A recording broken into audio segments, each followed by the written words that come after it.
Assalamualaikum warahmatullahi wabarakatuh. Perkenalkan, nama saya Robi Ramadhani dan saya Bizalfi Aisyah Ramadan.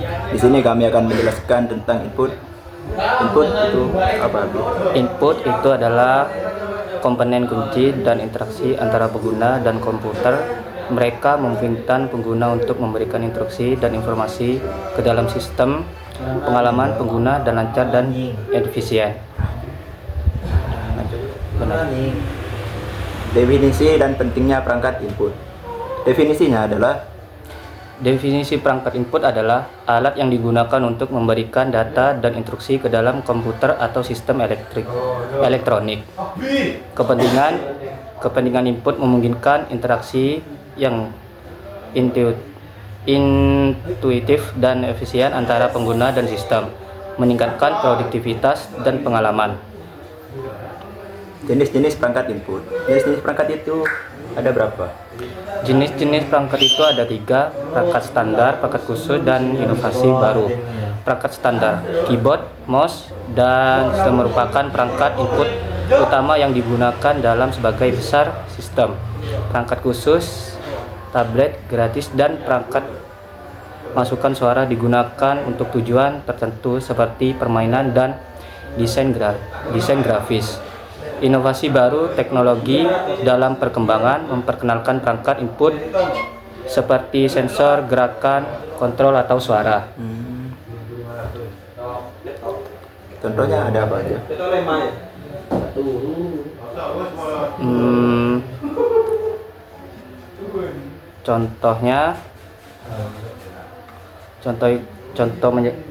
Keyboard, efisien pengetikan. Keyboard memungkinkan pengguna memasukkan teks dengan cepat dan akurat, meningkatkan produktivitas dan fitur canggih. Keyboard modern dilengkapi dengan tombol khusus dan fungsi tambahan untuk memudahkan navigasi dan kontrol.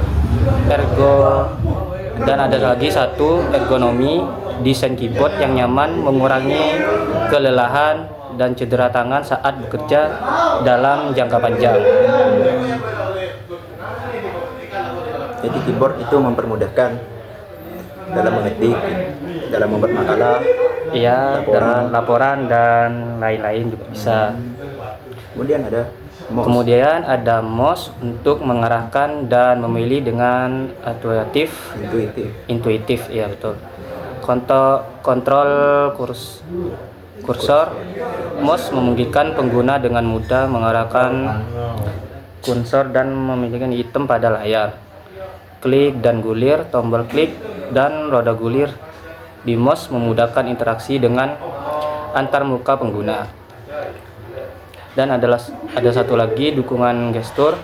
Mouse modern dilengkapi dengan fitur gestur untuk memberi perintah tambahan yang lebih efisien.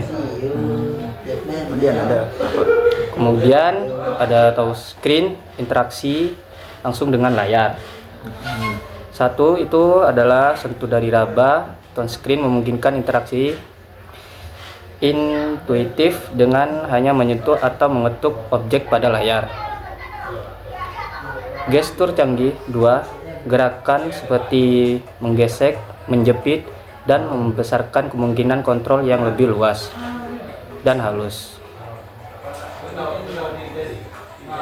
Kemudian ada joystick. Joystick mengontrol pergerakan permainan, kontrol presisi,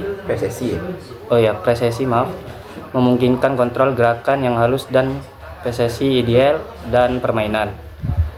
Beragam fungsi tombol dan tugas tambahan di joystick menawarkan lebih banyak opsi kontrol dan permainan. Saya kembali kepada Anda, apa itu output? Output adalah perangkat keras yang berfungsi untuk mengubah data yang telah diproses oleh komputer menjadi bentuk yang dapat dipahami oleh pengguna. Nah, contoh dari perangkat output itu ada apa aja? Jelaskan 3. Contoh dari perangkat output itu sendiri ada monitor. Monitor adalah perangkat keras yang berfungsi untuk menampilkan gambar, teks, video, dan informasi grafis yang dihasilkan komputer. Nah, nomor 2, Fungsi monitor. Monitor merupakan salah satu komponen utama komputer yang memiliki fungsi penting. Tanpa monitor, pengguna tidak akan bisa melihat hasil pemrosesan dari komputer. Cara kerja monitor sendiri adalah dengan menerima sinyal dari komputer dan mengubahnya menjadi informasi yang mudah dipahami oleh bahasa manusia. Nah, Fungsi dari monitor itu apa? fungsi dari monitor sendiri yaitu adalah menampilkan data grafis. Monitor menampilkan data grafis yang ada pada CPU sehingga pengguna bisa melihat data yang dibuat. Meningkatkan efisiensi kerja dengan menggunakan lebih dari satu monitor, pengguna bisa menampilkan lebih banyak konten, dokumen, dan jenis file lainnya. Membantu pekerjaan. Monitor dapat membantu pekerjaan seperti desain grafis, editing, video, gaming, bekerja, atau belajar. Kemudian ada headphone. Headphone adalah perangkat audio yang berfungsi untuk mendengarkan audio secara pribadi tanpa menggunakan mikrofon. Headphone biasanya memiliki dua speaker yang terpasang di telinga dan dihubungkan oleh bandu yang diletakkan di kepala. Tentang headphone sendiri, headphone sering digunakan untuk mendengarkan musik, menonton film, atau bermain game. Headphone memiliki beberapa jenis, yaitu over ear, headphone yang menutupi seluruh telinga; on ear, headphone yang menempel di atas telinga; open back, headphone yang memiliki konsep housing terbuka sehingga suara bisa bocor keluar; close back, headphone yang memiliki konsep housing tertutup sehingga suara yang dihasilkan bisa direkam. Fungsi headphone itu apa aja? Fungsi headphone sendiri yaitu untuk mendengarkan audio secara pribadi seperti musik, film, atau game. Berbeda dengan headset, earphone, dan handsfree, headset memiliki mikrofon sehingga bisa digunakan untuk komunikasi earphone. Sedangkan